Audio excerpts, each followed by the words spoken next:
Soldiers of the regular army and the Ulster Defence Regiment examined hedgerows along the side of the road. Sniffer dogs were used to search for explosives. Closer to the border, there were traffic diversions south of Newry. The security forces diverted all vehicles away from the main road to the Jonesboro area.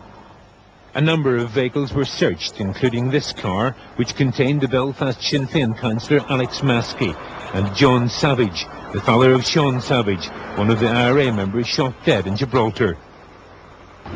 In Dundalk, as in West Belfast, black flags were flown as people waited for the coffins of the IRA members to be driven from Dublin. Meanwhile, the IRA claims that members fired a volley of shots this afternoon to coincide with the arrival of the coffins in Dublin. The IRA says they fired the salute at Rodney Drive in West Belfast and that they've now paid their tribute.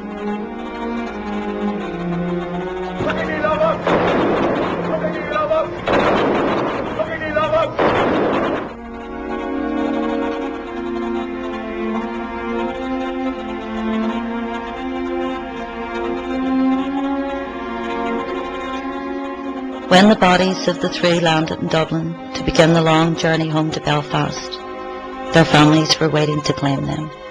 Thousands of Irish people lined the route of the funeral cortege from Dublin all the way to Belfast.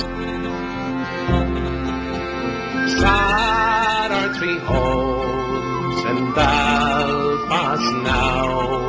All Ireland shares their sorrow. Barrel, Sean Savage and Daniel McCann, they died on the streets of Gibraltar. They flew out of Belfast with an ambitious plan to continue the struggle to free Ireland. Red Barrel, Sean Savage and Daniel McCann, and they died on the streets of Gibraltar. And sad are three homes in Belfast now. All Ireland shares their sorrow as they walked in the sun. The parades drew their guns, and blood stained the streets of Gibraltar. The SAS stood there, so proud of their deed. 3 more freedom fighters lay dead in the street. They'd been given no warning, no chance to retreat, for 3 had to die in Gibraltar. And sad are 3 homes in Belfast now. All Ireland shares their sorrow as they walked in the sun. The parades drew their guns, and blood stained the streets of Gibraltar.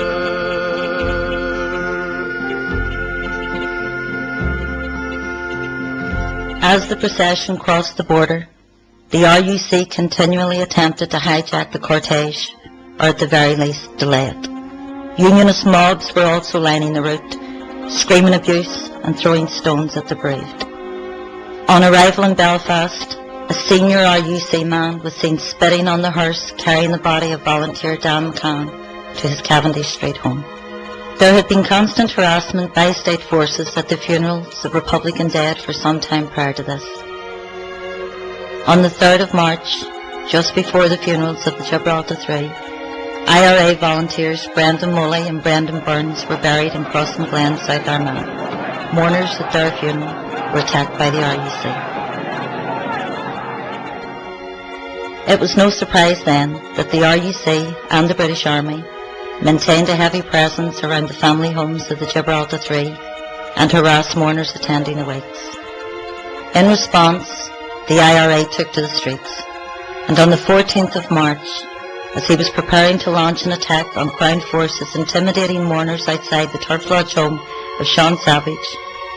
Volunteer Kevin McCracken was shot in the back by a British soldier. 2 other nationalists died at the hands of Unionist paramilitaries in the following 2 days. Charles McGrillen, a 25-year-old father from the Armour Road in Belfast, was shot at close range by a lone loyalist gunman on the 15th of March. Kevin Mulligan, who had been shot by a UDA gunman while working in a garage a year earlier, succumbed to his injuries and died in hospital. Due to the ongoing threat of sectarian violence and the constant presence of British state forces, tensions were high as the funerals of the Gibraltar Three began on the 16th of March. But strangely, there were very few RUC or British Army units shadowing the funerals.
By the time the funeral cortege reached Milltown Cemetery, there seemed to be no Crown forces about at all, with the exception of 2 British Army helicopters overhead.